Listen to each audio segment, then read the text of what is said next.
Assalamualaikum warahmatullahi wabarakatuh. Perkenalkan, nama saya Ildayatur Rafi'ah, NIM 20510500324. Di sini saya akan menjelaskan materi yang kedua, yaitu perencanaan strategi korporat dan divisi. Perusahaan-perusahaan korporasi atau perusahaan yang mempunyai beberapa divisi perlu menetapkan perencanaan strategis yang handal supaya perusahaan tersebut dapat survive dari berbagai kondisi perekonomian yang ada. Beberapa korporasi memberi banyak kebebasan pada unit bisnis mereka untuk menetapkan tujuan dan strategi penjualan serta laba mereka sendiri. Adapun korporasi lainnya juga yang menetapkan tujuan untuk unit bisnis mereka, tetapi membiarkan unit bisnisnya mengembangkan strategi sendiri.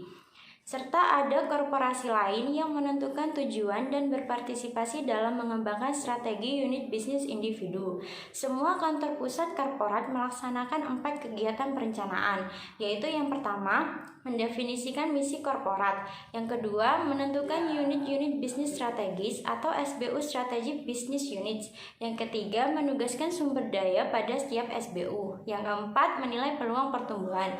Yang pertama, mendefinisikan misi korporat. Setiap perusahaan didirikan untuk mencapai tujuan tertentu, yakni dengan cara perusahaan harus memiliki arah yang jelas lewat misi.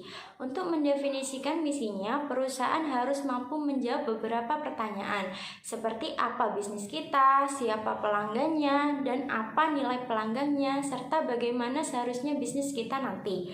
Sebuah perusahaan dapat dikatakan survive apabila misi perusahaan itu dapat bersifat fleksibel sesuai dengan kemajuan zaman, sehingga misi yang dikembangkan oleh perusahaan harus turut dipahami oleh setiap elemen yang ada dalam perusahaan tersebut. Karena pernyataan misi yang logis dan jelas akan memberi pengertian yang sama mengenai tujuan, arah, serta peluang perusahaan.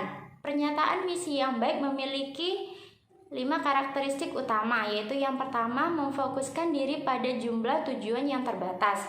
Yang kedua, pernyataan misi menekankan kebijakan dan nilai utama perusahaan. Yang ketiga, pernyataan misi mendefinisikan bidang kompetisi utama tempat perusahaan yang akan beroperasi. Yang keempat, pernyataan misi mengambil pandangan jangka panjang. Yang kelima, pernyataan misi yang pendek, mudah dan diingat serta mempunyai arti. Yang kedua, menentukan unit bisnis strategis. Perusahaan sering mendefinisikan bisnis mereka berdasarkan produk, tetapi menurut Ted Levitt, definisi pasar dari sebuah bisnis lebih unggul daripada definisi produk. Maksudnya adalah perusahaan harus melihat bisnis mereka sebagai proses memuaskan pelanggan dan bukan proses menghasilkan barang saja. Sebab produk bersifat sementara, tetapi kebutuhan dasar dan kelompok pelanggan senantiasa ada selamanya. Memandang bisnis atas dasar kebutuhan pelanggan dapat menunjukkan peluang pertumbuhan tambahan. Sebuah bisnis dapat mendefinisikan dirinya sendiri berdasarkan 3 dimensi, yaitu yang pertama, kelompok pelanggan, yang kedua, kebutuhan pelanggan, dan teknologi. Perusahaan besar atau korporasi biasanya mengelola bisnis yang cukup berbeda, di mana setiap bisnisnya memerlukan strategi sendiri. General Electric mengklasifikasikan bisnisnya ke dalam 49 unit bisnis strategis. Satu SBU mempunyai 3 karakteristik, yaitu yang pertama, SBU adalah satu bisnis tunggal atau kumpulan bisnis yang berhubungan yang dapat direncanakan serta terpisah dari bagian perusahaan lainnya. Yang kedua, SBU mempunyai kelompok pesaing sendiri. Yang ketiga, SBU mempunyai manajer yang bertanggung jawab atas perencanaan strategis dan kinerja laba yang mengendalikan sebagian besar faktor yang mempengaruhi laba. Tujuan mengidentifikasi unit bisnis strategis perusahaan adalah mengembangkan strategi terpisah dan menentukan pendanaan yang tepat. Contohnya adalah Indofood memperluas bisnisnya ke produk minuman, tidak hanya makanan saja. Yang ketiga, menentukan sumber daya bagi setiap SBU. Dalam pengelolaan unit bisnis, manajemen harus memutuskan cara yang efektif dalam mengalokasikan sumber daya korporat pada setiap SBU. Pada tahun 1970-an, metode perencanaan portofolio diperkenalkan untuk memberikan sarana analitis pengambilan keputusan. Sekarang metode terbaru yang digunakan perusahaan untuk mengambil keputusan intervensi internalnya didasarkan pada analisis nilai pemegang saham dan apakah nilai pasar perusahaan lebih besar dengan SBU atau tanpa SBU. Dasarnya adalah peluang pertumbuhan potensial dari ekspansi global, reposisi atau penentuan ulang sasaran, dan outsourcing strategis. Yang keempat, menilai peluang pertumbuhan. Penilaian peluang pertumbuhan meliputi perencanaan bisnis baru, penyusutan, dan menghilangkan bisnis lama.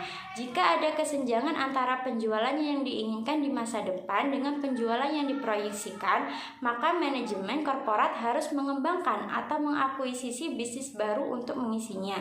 Setiap perusahaan harus dapat mengisi kesenjangan perencanaan strategis. Adapun langkah yang ditempuh dalam mengisi kesenjangan tersebut adalah sebagai berikut. Yang pertama, mengidentifikasi peluang untuk mencapai pertumbuhan lebih lanjut dalam bisnis saat ini atau peluang pertumbuhan intensif. Peluang pertumbuhan intensif dilakukan dengan cara meninjau peluang meningkatkan bisnis yang ada dengan melalui yang pertama strategi penetrasi pasar, yang kedua strategi pengembangan pasar, dan yang ketiga strategi pengembangan produk, serta yang keempat strategi diversifikasi.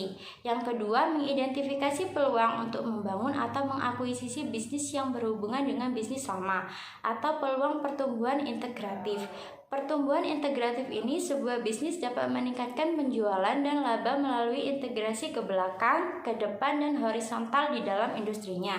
Yang ketiga, mengidentifikasi peluang untuk menambah bisnis menarik yang tidak berhubungan dengan bisnis lama atau peluang pertumbuhan diversifikasi.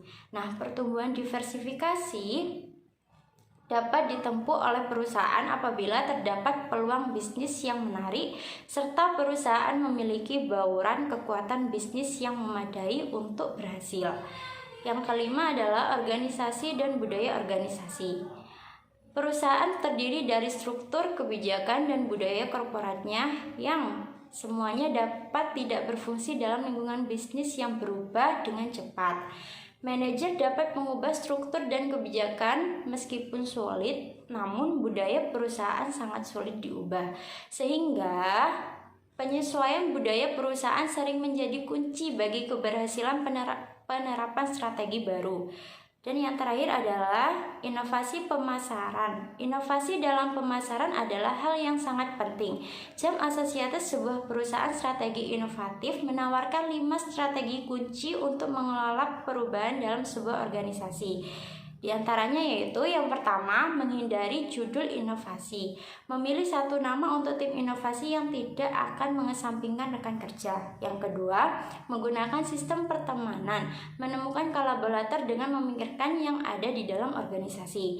Yang ketiga, segera menentukan sejumlah kriteria pendanaan, pengujian, dan kriteria yang berbeda untuk inovasi tambahan, eksperimental, dan yang berpotensi mengganggu. Yang keempat, membidik sasaran mudah terlebih dahulu, dimulai dengan ide-ide yang mudah diimplementasikan. Hal ini akan berhasil mendemonstrasikan apa saja yang dapat dilakukan sebelum dengan cepat beralih ke inisiatif yang lebih besar. Dan yang kelima, mendapatkan data untuk mendukung insting Anda. Gunakan pengujian untuk mendapatkan masukan dan memperbaiki ide. Sekian dari presentasi saya, dan selanjutnya akan dilanjutkan oleh teman saya. Sekian dari saya. Wassalamualaikum warahmatullahi wabarakatuh.